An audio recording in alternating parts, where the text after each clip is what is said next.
13 Action News live at 6 with developing coverage of the deadly shooting inside a Starbucks.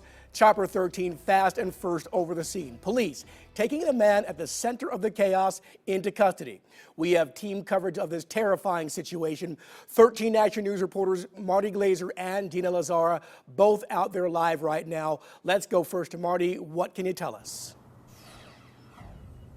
Well, after waiting hours, close to 6 hours, family members have finally been reunited with their loved ones after word spread early this afternoon of a shooting at Starbucks here on Rainbow and Warm Springs. This is what the scene looked like earlier, as about 15 people were escorted out of Starbucks with their hands up when it was first believed to be a hostage situation. Lieutenant Dan McGrath with Metro says because of the confusion, conflicting stories by the suspect, who first identified himself as a witness, later determined to be the shooter, the suspect killed a man, shot and killed that man who has not yet been identified, sending more than a dozen employees fearing for their lives. Now, the suspect, whose name has not been released, is in police custody. Police say he does have a violent criminal history. He should not have a gun. You know, he has some tattoos that appear to be gang related tattoos.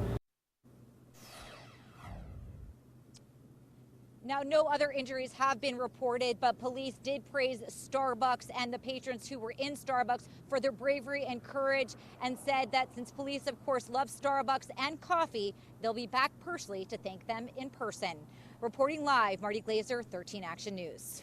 Thank you, Marty. Our continuing coverage continues. We go now to 13 Action News reporter Dina Lazara. She's live right in front of the Starbucks where this happened near Rainbow and Warm Springs. Dina just got done talking with a man who says he was inside the Starbucks during the shooting. Gina.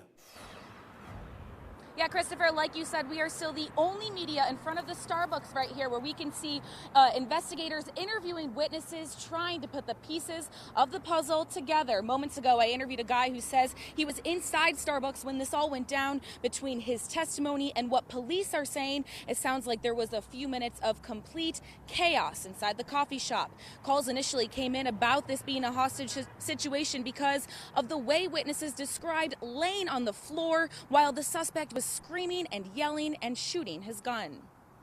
He just stood up and then began shooting and said, "Put your hands up," and then shot the other gentleman a few times. And it was just terror at that moment.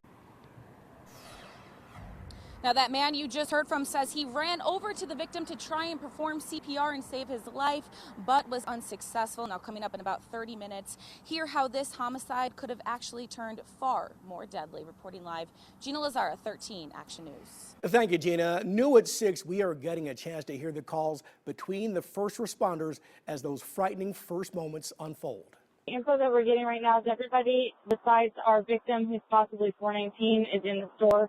Everybody else is out. I should have a medical unit coming into the CP area when SWAT gets the building clear. Yeah, I have more units arriving. I will send them over to him. He is clearing out the businesses on the west side of Rainbow. If we believe it's a 445, we should probably get out of this area. Now, these are calls made early on in the investigation. As we just told you, there was no bomb at the scene. And you can listen to all of that scanner traffic and find the most up-to-date information on our website at KTNV.com.